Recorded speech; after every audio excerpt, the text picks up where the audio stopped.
Thank you, Ian.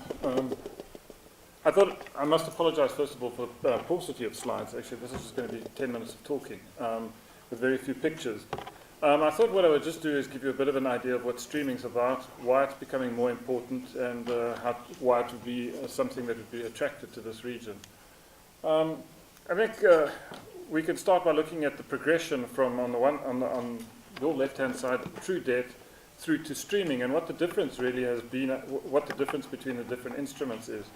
True debt means that, or project debt means that you borrow money today with the promise of repaying that money plus interest over the course of time. Clearly, for a mining company, that adds financial risk to the system. Should metal prices for any reason decline or production be compromised in any way, one still has the obligation to repay the debt, but one's revenues are reduced. And so the first development in the taking some of the risk out of it was to develop metal loans, gold loans, and they were very popular among the banks for a while. And my company does that sort of thing as well.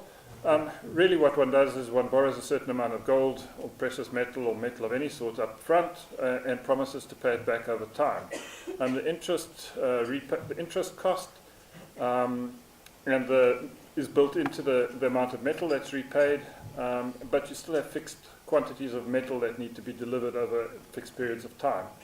The financier obviously is taking metal price risk, and generally speaking, unless the person was in some way had an appetite for that sort of metal price exposure, would hedge it out. And so typically metal loans are more expensive than true debt in terms of coupon, but have less risk for the issuer, in that the issuer no longer takes the metal price risk exposure. And the final development in the whole collection of these instruments has been royalties and streaming. And royalties and streaming really involve getting paid now with the promise of delivering a fixed fraction or a fraction of future production. And royalties are sort of a perpetual fraction of future production that are promised to the financier, whereas streaming, I guess, is some modification of a perpetual fraction. So streaming involves either limiting the duration, the quantity of metal, the metal price, in some way,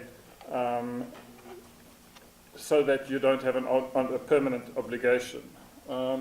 Once again, the risk to the issuer now is considerably reduced because the producer, the streaming company, takes risk on both production and price risk. So if you don't produce, you don't have a problem. You're not obliged to deliver metal or go and buy metal in the market to deliver. And similarly, if the price goes down, you don't have that exposure. From a financier's perspective, it's the most risk you can take on a mining company, effectively because you take the risk on both price and production.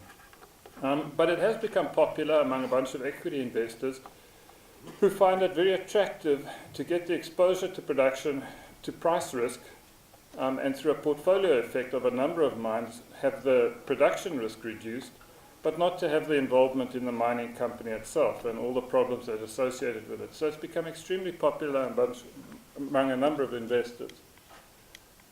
So in summary, what we're saying is there's no fixed repayment terms in a streaming obligation, and so there's a reduced risk of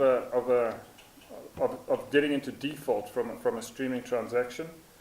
But obviously it does affect your equity returns. So you lose that effective leverage that you would get out of debt, and you do take a percentage of it off.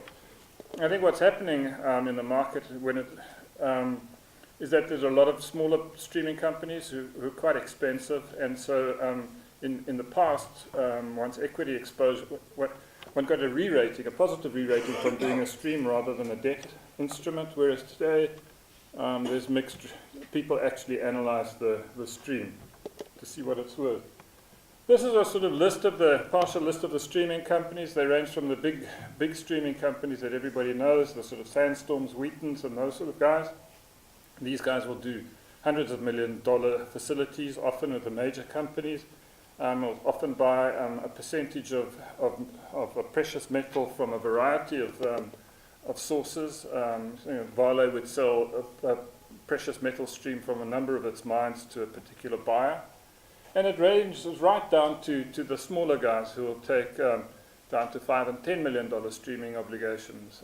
So there's a range of financiers out in the market, mostly around the precious metals, although there's a couple of companies, royalty companies, that will look at streams and royalties over all sorts of things, industrial minerals as well as base metals and those sort of things.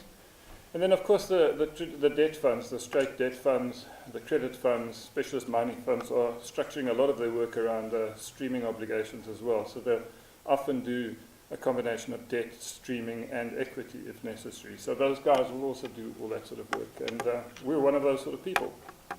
Thank you very much. Thank you, Mark.